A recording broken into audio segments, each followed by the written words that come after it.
Okay, go. Okay, some of the things that you need to know here are extraocular muscles, and you need to separate this muscle from the one that's underneath. The muscle that's on top is called the levator palpebrae superioris muscle, and what this muscle does really is act on the eyelid and not on the eye. This muscle is supplied by cranial nerve number 3. Okay, so this muscle is responsible for opening the eyelids, but it's not responsible for doing any movements on the eyeball itself. The one that's underneath it, this one here, is attaching on top to the superior portion of the eyeball, and this one is a muscle of the eye. It's an extrinsic muscle of the eye, extraocular muscle. All right, and that's the superior rectus.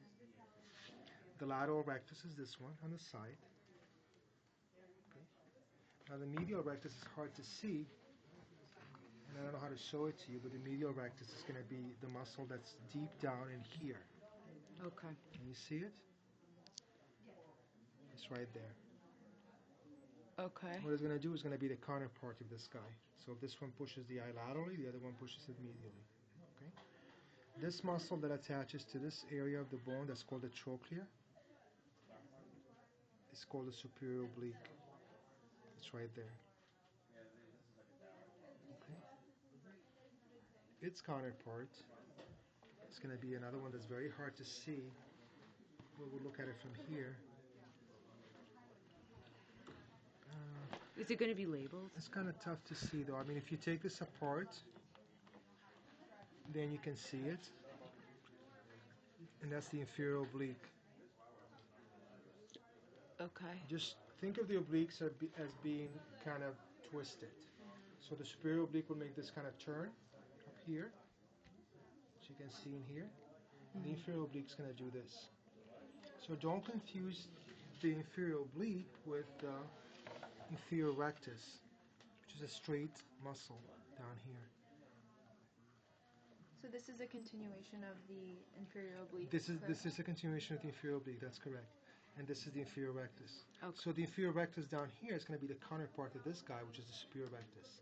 Okay. Does that make sense? Mm-hmm. So those are the muscles really that you should be concerned with. In terms of this, And the other as we structures. put it back together, I think important to know would be what the lacrimal gland. This one we said here that we're not going to really care much about, Okay. which is another gland that kind of produces maybe some sebum, some secretions that are secondary. But this is really our lacrimal gland. The lacrimal gland is lateral.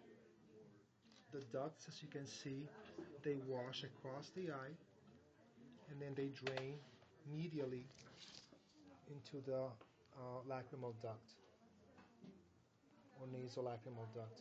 This duct is going to drain in this area, which is the nasal cavity, and more specifically into the inferior nasal meatus. Okay, that's the only thing that drains in there. So The that's inferior nasal meatus. nasal meatus, exactly. So that's why when you have a lot of tears, like you're crying, you get upset, whatever the case might be, you get an overflow of these tears inside your nasal cavity. You start sniffling and so on and so forth. Or if you get allergies, you're irritated, the same thing. So when you overwhelm the system, they're going to pour out, but they're also going to go down in this area. And they're constant. The frontal sinus. Right there, frontal sinus. There isn't anything, there isn't much more in What there. is- This is just a continuation tendon of the superior oblique. You can't see Frontal sinus. you can't And then really what's You that? can't really see the sphenoid sinus. This is not the model for sinus. What is that? This is probably, again, if you have